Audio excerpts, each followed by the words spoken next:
Well, I mean, you can't pass up free weed. That's rude. This is the part where we just let the camera roll while you got... You don't even have, like, an ashtray. You're just putting ash all over my coffee table. Oh, let me grab one. All right. What are we here to talk about? What are we talking about? What are we doing? We're sharing breakup stories. I went to junior college before transferring to university. Right before graduating, transferring, I was in a show. Who is this? This guy named, I don't know, Robert. Is that his real name? No. Okay. We were in a show. We were in The Hobbit. It was like children's theater. Hit it off at the cast party. And it's not like the cast party was crazy, like we weren't drinking or anything. It was one of those things where, you know, when you like somebody, so you like date in a big group, well, you just whittle down the people till it's eventually you two, and then you feel like you can hang out on. How do you whittle them down? I don't know, by not inviting them, Ben, obviously.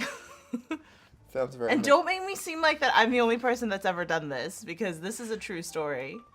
People have done this in history, I'm sure. It sounds manipulative.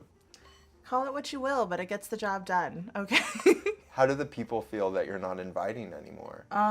I don't know. I don't really talk to them anymore, so... Yeah, we started dating through the summer, but he was going to SDSU, and then I was going to go to UC Irvine, and so we were going to be separated by like an hour and a half. And in my brain, I was like, oh, this will be fun for like summer, and he probably will be like, deuces, I'm going to real college now. And but we had a talk, and he wanted to keep dating while we were in different colleges, and I was like, sweet, I trapped somebody. And yeah, and then like fast forward 3 months of dating, and like we broke up. Well, he dumped me, but that's like, yeah. It was one of those things where like we weren't used to like this new pace of like being on campus and having to live on campus and all this stuff. And so we kind of started doing that thing where like we'd miss each other's phone calls. He's at a party and I'm like studying, and I'm just like, where are you? He's like, I'm at a party. And you're like sad, and then the opposite thing happens where he tries to call me while he's like studying and I'm like at a party. And then one day we were like, hey, for our 6-month anniversary, we should go to Disneyland. And I was like, that's a great idea. That trip was already planned in advance, so when we went, he was acting weird, but I just assumed he was acting weird because he was probably stressed about school, because I was stressed about school. And then after Disneyland, I made like a little surprise reservation at the Melting Pot. It's classy AF. You like start off with cheese, and then you get like a broth, and then you get melted chocolate afterwards. It's this whole thing. It's great. I think they ran out of business though. That's so sad.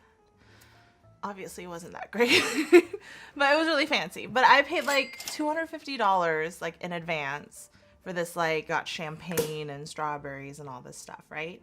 So we go through all this dinner, then we get back to my dorm/apartment.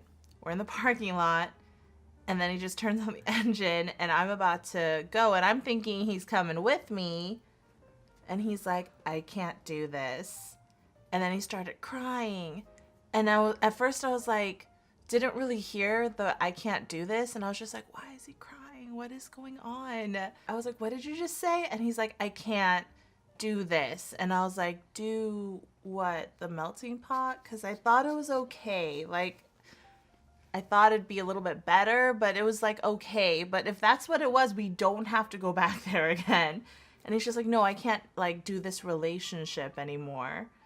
And then I was just like, wait a minute. Are you breaking up with me? Because I was just so confused. Why didn't you just break up with me when you got here instead of drawing out this whole day? And he's like, I couldn't do it. And I was like, okay, that's weird.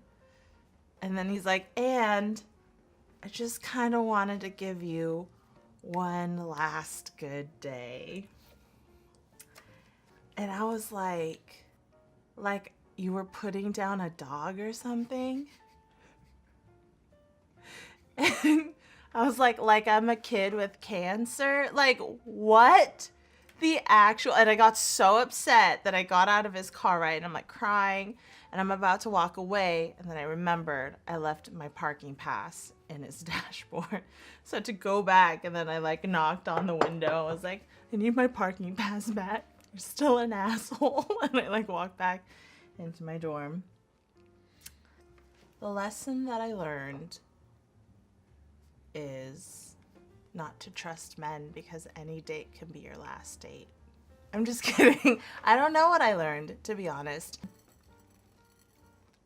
It was that the melting pot went out of business. That's the lesson I learned.